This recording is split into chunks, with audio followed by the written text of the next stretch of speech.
প্রতিরক্ষা বিশ্লেষকরা বলছেন, ভারত যদি পাকিস্তানের পানির প্রবাহ থামাতে কোনো জলাধার বা বাঁধ নির্মাণ করে, তাহলে পাকিস্তান সেই স্থাপনাগুলো পুরো যুদ্ধ শক্তি দিয়ে ধ্বংস করে দেবে। কেউ কেউ বলছেন, জাতীয় নিরাপত্তা পরিষদের বিবৃতিতে সম্পূর্ণ জাতীয় শক্তি ব্যবহার কথাটির অর্থ পরমাণু অস্ত্র প্রয়োগের সম্ভাবনাও উড়িয়ে দেওয়া যাচ্ছে না।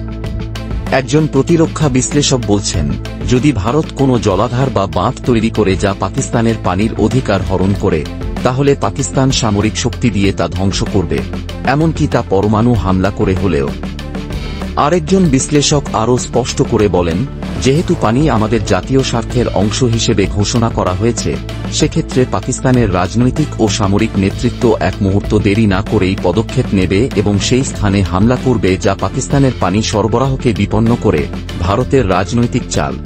পাকিস্তানের সাবেক সিন্ধু পানি কমিশনার জামাত আলী শাহ মনে করেন, ভারতের এই সিদ্ধান্ত রাজনৈতিক কৌশল ও জনমত শান্ত করার একটি প্রচেষ্টা।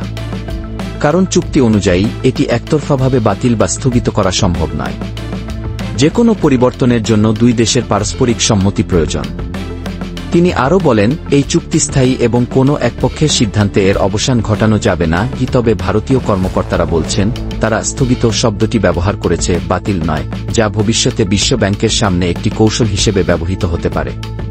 ভারতের দাবি, পাকিস্তান যদি তাদের নিরাপত্তা উদ্বেগের সমাধান করে, তাহলে চুক্তি আবার কার্যকর হতে পারে।